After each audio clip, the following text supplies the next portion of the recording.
ओम श्री गणेशाय नमः। दोस्तों, हिंदू धर्म में बुधवार का दिन भगवान गणेश को समर्पित किया गया है।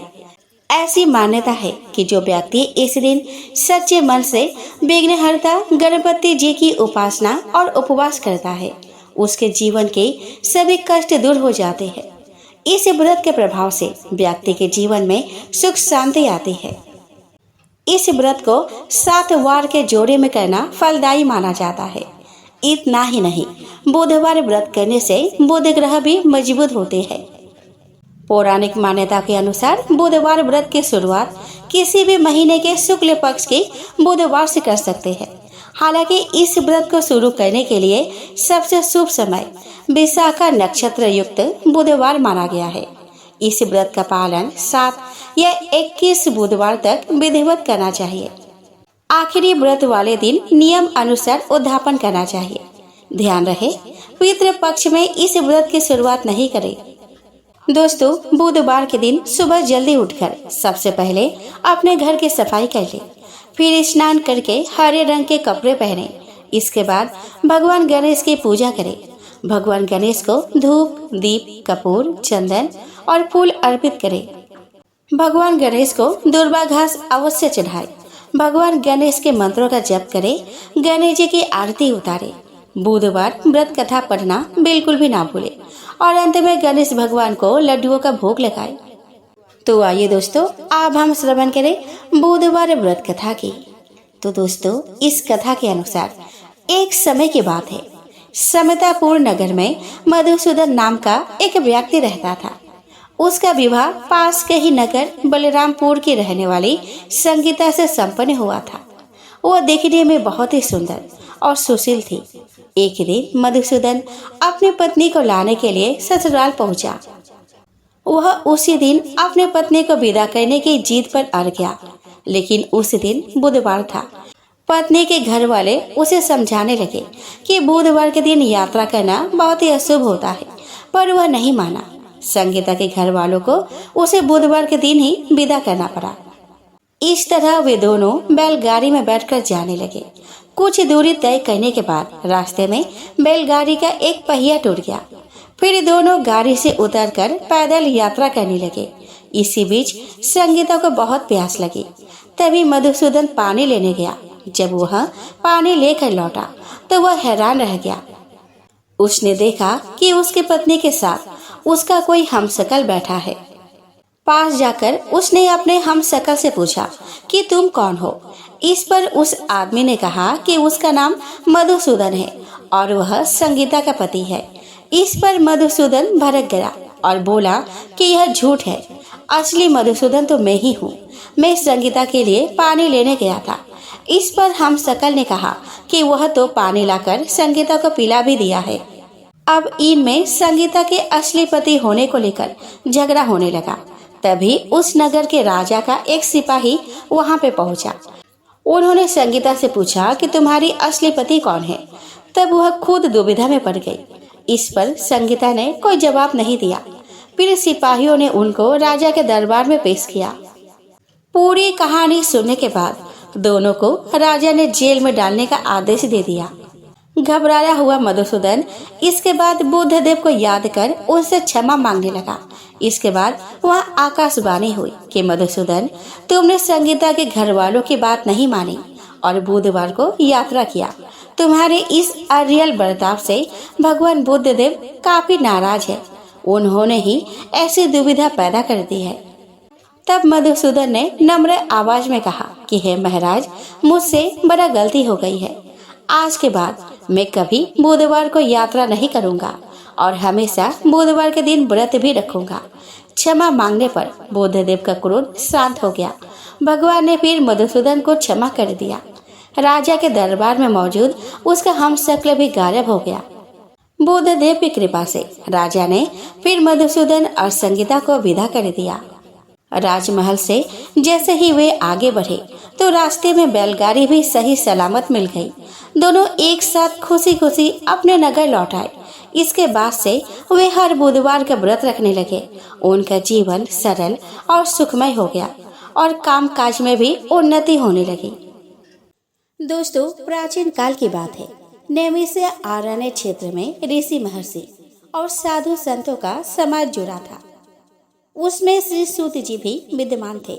शौनक जी ने उनकी सेवा में उपस्थित होकर निवेदन किया कि हे अज्ञान रूप घोर तिमिर को नष्ट करने में करोड़ों सूर्य के समान प्रकाशमान श्री सूत जी, हमारे कानों के लिए अमृत के समान जीवन प्रदान करने वाले तथा तत्व का वर्णन कीजिए। हे सूत जी, हमारे हृदय में ज्ञान के प्रकाश की बुद्धि तथा भक्ति वैराग्य और विवेक की उत्पत्ति जिस कथा से हो सकती है वह हमारे प्रति कहने की कृपा कीजिए। शौनक जी की जिज्ञासा से सूत जी बड़ी प्रसन्न हुए। पुरातन इतिहासों के स्मरण से उनका शरीर पुलकायमान हो रहा था। शौनक जी की जिज्ञासा से सूत जी बड़े प्रसन्न हुए। पुरातन इतिहासों के स्मरण से उनका शरीर पुलकायमान हो रहा था। वे कुछ देर उसी स्थिति में विराजमान रहकर कुछ विचार करते रहे और अंत में बोले कि शौनक जी, इस विषय में आपके चित्त में बड़ी जिज्ञासा है। आप धन्य है जो सदैव ज्ञान की प्राप्ति में तत्पर रहते हुए विभिन्न पुराणों कथाओं की जिज्ञासा रखते हैं। आज मैं आपको ज्ञान के परम स्रोत रूप श्री गणेश जी का जन्म कर्म रूप चरित्र सुनाऊंगा। गणेश जी से ही सभी ज्ञानों सभी विद्याओं का उद्भव हुआ है। अब आप सावधान चित्त से विराजमान हो और श्री गणेश के ध्यान और नमस्कार पूर्वक उनका चरित्र श्रवण कीजिए। कैसे है वे श्री गणेश जी जो सभी प्रकार के ब्रह्म विद्याओं को प्रदान करने वाले अर्थात ब्रह्म के सगुण और निर्गुण स्वरूप का प्रकाश डालने और जीव ब्रह्म का अभेद प्रतिपादन करने वाले विद्याओं के दाता है। वे विघ्नों के समुद्र को महर्षि अगस्त्य के समान शोषण करने में समर्थ है, इसीलिए उनका नाम विघ्न सागर शोषक के नाम से प्रसिद्ध है।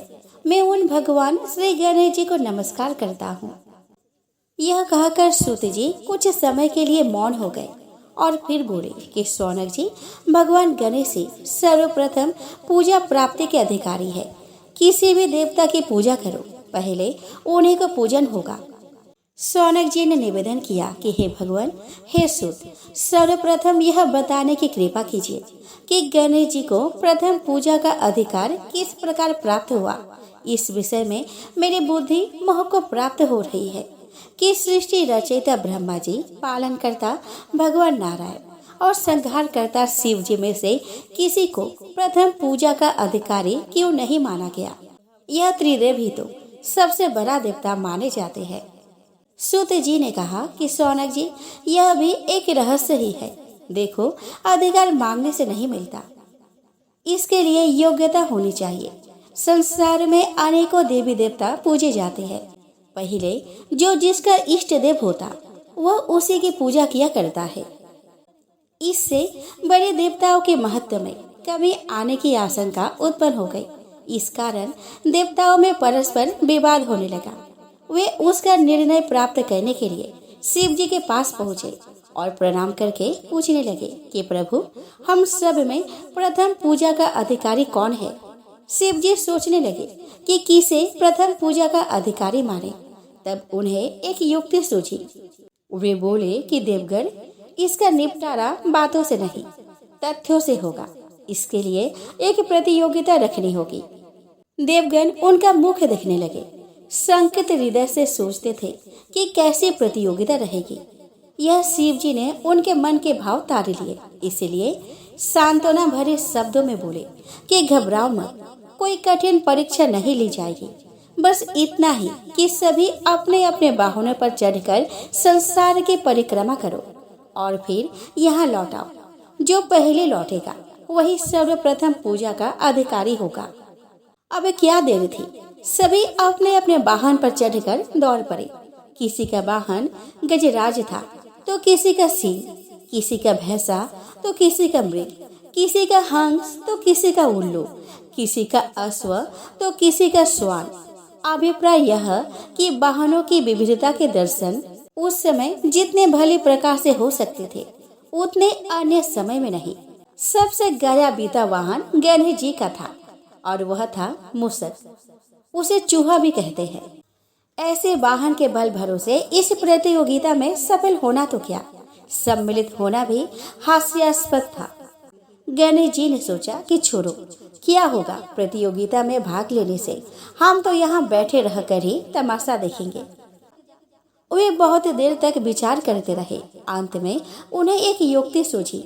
शिव जी, यह संसार उन्हीं का प्रतिबिंब है, तब क्यों ना इन्हीं की परिक्रमा कर दी जाए। इनकी परिक्रमा करने से ही संसार की परिक्रमा हो जाएगी। ऐसा निश्चय कर उन्होंने मूषक पर चढ़कर शिव जी की परिक्रमा की और उनके समक्ष जा पहुँचे। शिव जी ने कहा कि गणेश, तुमने परिक्रमा पूर्ण कर ली। उन्होंने उत्तर दिया कि जी। शिव जी सोचने लगे कि इसे तो यही घूमते हुए देखा, फिर परिक्रमा कैसे कराया। देवताओं का परिक्रमा करके लौटना आरंभ हुआ और उन्होंने गणेश जी को वहां बैठा देखा तो माथा ठनक गया। फिर भी साहस करके बोले कि अरे, तुम विश्व की परिक्रमा के लिए नहीं गए। गणेश जी ने कहा कि अरे, मैं कभी का यहाँ आ गया। देवता बोले, तुम्हें तो कहीं भी नहीं देखा। गणेश जी ने उत्तर दिया, देखते कहाँ से, समस्त संसार शिव जी में विद्वान है। इनकी परिक्रमा करने से ही संसार की परिक्रमा पूर्ण हो गई। सूत जी बोले कि सौनक, इस प्रकार गणेश जी ने अपने बुद्धि के बल पर ही विजय प्राप्त कर ली।